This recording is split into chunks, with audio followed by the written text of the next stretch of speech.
भक्ति का मार्ग कैसा हो। वर्तमान समय में भक्ति की अनेक विधियां प्रचलित हैं। सामान्य जन के लिए यह निर्णय करना कठिन होता है कि वह कौन सा मार्ग अपनाए जिससे उस सच्चिदानंद परब्रह्म का साक्षात्कार हो सके। नारद भक्ति सूत्रों में भक्ति को परम प्रेम और अमृत का स्वरूप माना गया है, किंतु यह कैसे निर्धारित किया जाए कि भक्ति की कौन सी विधा हमारे लिए कल्याणकारिणी है, क्योंकि आजकल तो सैकड़ों पंथों की अनेक पद्धतियां निकल चुकी हैं। नवधा भक्ति में लीन रहने वाले लोग आरती, भोग, प्रार्थना, परिक्रमा, जोर जोर से गायन, नाम जप आदि में लगे रहते हैं, तो योग साधना करने वाले लोग हठ योग, नाद योग, लय योग, मंत्र योग, कुंडलिनी जागरण, राजयोग तथा सुरती शब्द योग में लगे रहते हैं। तारतम्य ज्ञान की सूक्ष्म दृष्टि से विवेचना करने पर ही ब्रह्मा के साक्षात्कार की वास्तविक विधि की खोज की जा सकती है। उपनिषदों का कथन है कि वह ब्रह्मा मन तथा वाणी से परे है, अतः उसे इंद्रियों के साधनों मन एवं वाणी तथा बुद्धि से प्राप्त नहीं किया जा सकता। कठोपनिषद ने तो स्पष्ट रूप से कहा है कि जब पांचों इंद्रियां मन सहित अपने कारण में लय हो जाते हैं तथा बुद्धि भी किसी प्रकार की क्रिया से रहित हो जाती है, तो उसे ही परमति कहते हैं। इस कथन से तो यह निर्णय हो जाता है कि नवधा भक्ति के सभी साधन श्रवण, कीर्तन, स्मरण, अर्चन, पाद सेवन, वंदन, दास्य, सख्य, आत्मनिवेदन ब्रह्मा का साक्षात्कार कराने में सक्षम नहीं हैं, क्योंकि ये शरीर, इंद्रियों तथा मन बुद्धि के धरातल पर किए जाते हैं। इस प्रकार की भक्ति केवल साकार रूप वाले देवी देवताओं तक सीमित होती है। इसी प्रकार हठ योग के अंतर्गत आने वाले बंध, मुद्रा, प्राणायाम आदि साधनाओं से तथा नादयोग, लय योग, कुंडली आदि के जागरण से भी निराकार प्रकृति से परे नहीं हुआ जा सकता, क्योंकि जड़ समाधि की पहुंच महाशून्य निराकार प्रकृति से आगे नहीं है। पतंजलि के राजयोग द्वारा आत्म साक्षात्कार की स्थिति प्राप्त की जाती है। संप्रज्ञात समाधि द्वारा प्रकृति की अंतिम सीमा महत्त्व तक का साक्षात्कार हो जाता है। संप्रज्ञात समाधि के पश्चात असंप्रज्ञात समाधि की स्थिति मानी जाती है, जिसे निर्बीज समाधि भी कहते हैं।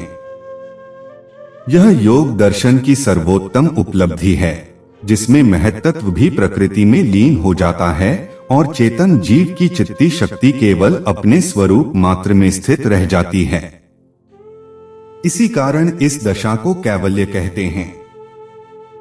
इससे भी परे एक अवस्था आती है जिसमें हंस अवस्था की प्राप्ति होती है तथा जीव का शुद्ध स्वरूप हंस परमगुहा में पहुंचकर ब्रह्मा का साक्षात्कार करता है।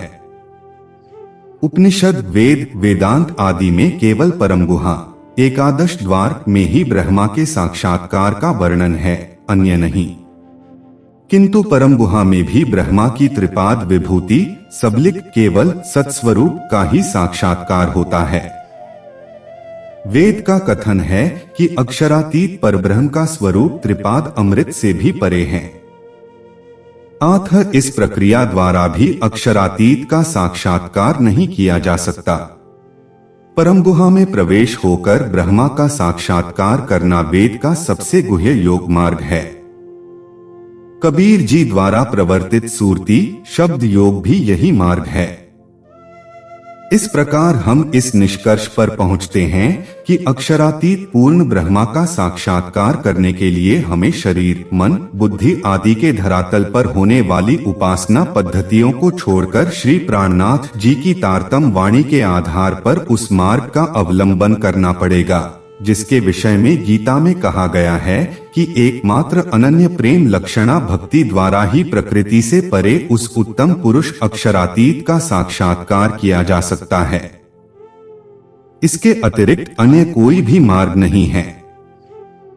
यदा पंचावतिष्ठन्ते ज्ञानानि मनसा सह वृद्धिश्च न विचेष्टति आहुहता परमागतिं यतो वाचो निवर्तन्ते अप्राप्य मनसा सह आनंद ब्रह्मणो विद्वान न विभेति कदाचनेति श्रवण कीर्तन विष्णोः स्मरण पाद सेवनम अर्चना वंदन दास्यन सख्यन आत्मनिवेदन तस्यापि निरोधे सर्वनिराधान निर्बीज समाधिः पुरुषार्थ शून्याना गुणाना प्रति प्रसवः कैवल्य स्वरूप प्रतिष्ठा व चितिशक्तिरिति वेनस्तत् पश्यत् परम गुहा यद यत्र विश्वं भवत्येकरूपम् त्रीणि पदानि निहिता गुहास्य यस्तानि वेद स पितुष्पितासत् त्रिपादुर्ध्व उदैत पुरुषः शुभ्रो हि अक्षरात् परतः परः पुरुष सपरः पार्थ भक्त्या लभ्यस्तु अनन्यः गुहा प्रविष्टो आत्मन्नो हि तत् दर्शनात्